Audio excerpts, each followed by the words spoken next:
Got a phone call from a lady in Birmingham, Alabama. At the end of the conversation, she said, Zig, she said, I believe this woman thinks she's got an impossible problem, but I believe you can solve that problem with her in just a few minutes if you will spend that time with her.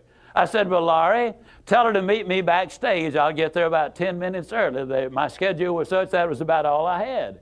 Well, I got there, and I was on backstage behind the curtain on one side. She spotted me from the other side, and as she walked across the stage, I have never seen as much anger in a human being in my life as I saw in her. She almost started crying when she saw me. She said, oh, I'm just so glad to see you. I got this horrible job. I hate it. I hate everything about it. I hate everybody down there. I mean, you talking about negative nails. She was it. She said, can you help me? Now, understand, I've only got about 10 minutes. So I looked at her, and one thing I have learned, I don't do counseling, but I talk with a lot of people who do, in psychology, psychiatry, and the ministry. And they tell me that everybody who comes to you with a problem are not necessarily looking for a solution. I couldn't understand that for a long time. Why do they bring you a problem if they don't want to solve it? Well, I can tell you why. They want to tell you about it, you about it, you about it, you about it, and you about it. And if you foul up the deal and solve the problem, they can't tell you again, you again. They want the attention that goes with the problem, and every company just about it has that kind of an individual. They want the attention that goes with griping and complaining. Well, I looked at the lady, and it wasn't unkindly, but firmly I said to her, yes, and you know, ma'am, I'm afraid your problem is about to get worse. She said, what do you mean? I said, I believe they're going to fire you. She was stunned. I couldn't have stunned her more if I'd hit her in the face with a bucket of ice water. She said, fire me? Why on earth would they fire me? The inflection in her voice clearly said, they're the bad guys, I'm the good guy. Why don't they fire them and keep me? Have you ever noticed that people who are the problem never recognize that they are?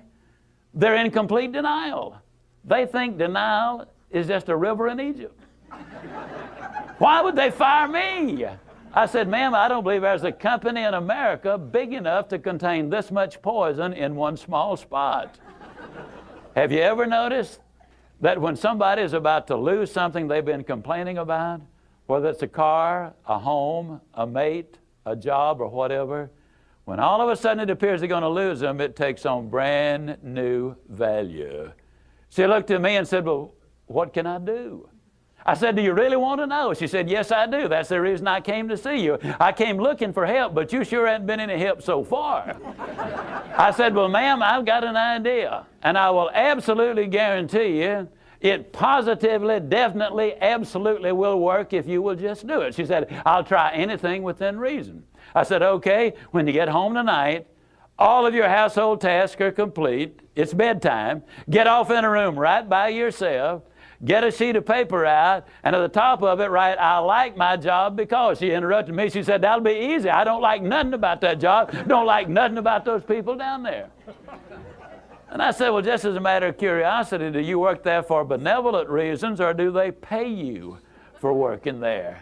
She said, well, I got to confess, they pay me. And I said, and you don't like to be paid? Oh, she said, yes, I do. I said, okay, tell you what you do. Open your notebook right now. We'll start our list of the things you like about your job. They pay you for working there, and you do like it, don't you? She said, absolutely. But she just stood there. I said, no, open your notebook now, and we'll get busy on the list. She just stood there. I said, ma'am, let me tell you what my experience in life has been. I've discovered that in 100% of the cases, no exceptions, people who won't take step number one never take step number two. You see, she had come to me with an impossible dream. Her dream was that nice Mr. Ziglar was going to solve all of her problems, and she would live happily ever after. Well, folks, I got news for you. I can't solve her problems. I can't solve your problems. But I will give you some steps that I'll absolutely, definitely, and positively will work for you, as it worked eventually for her. I said, well, ma'am, let me tell you something. Unless you're willing to take step number one right now, it's been nice talking with you. She angrily opened her notebook. Before we got through, there were 22 things she liked about her job. Not only did they pay her for working there, they paid her above average. She had 3 weeks vacation with pay. She had a retirement program. She was in on profit sharing. She had health insurance, life insurance, and accident insurance. She lived less than 10 minutes from home. She was in on management decisions. The company sent her to 3 seminars a year to be paid for. She had her own private office and parking place. 22 things that she liked about her job. Now I said, ma'am, when you get home tonight, everything is finished. Get off in a room right by yourself. Close the doors, change one word from I like my job to I love my job. Get in front of that mirror, and folks, I cannot say this strongly enough, but I'm going to try. The eyes are the windows of the soul. Look yourself in the eye, and with excitement and enthusiasm, say, I love my job because they pay me for working there. I love my job because they pay me above average for working there. I love my job because I have a wonderful insurance program. I love my job before every one of the statements. You will sleep better that night. You see, there's something hidden in what I'm saying to you now. When she says, I like my job, she's really saying, I'm grateful for my job.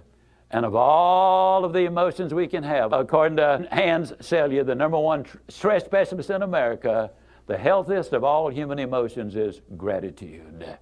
I said, you go down that list. I like my job. I love my job, rather. That is a way of gratitude. You'll sleep better the first night. Tomorrow morning, when you get up, get back in front of the mirror just before you go to work. Get back in front of the mirror and repeat the process again with excitement and enthusiasm. I love my job because, and take the list with you. Because the reality is, you see, you will have started to change from a fault finder to a good finder. Some people do really find fault like there's a reward for it. They really do. Take the list with you, and you will be able to add to that list, absolutely guaranteed. Do this every morning and every night, and you will have an astonishing recovery from this advanced case of stinking thinking.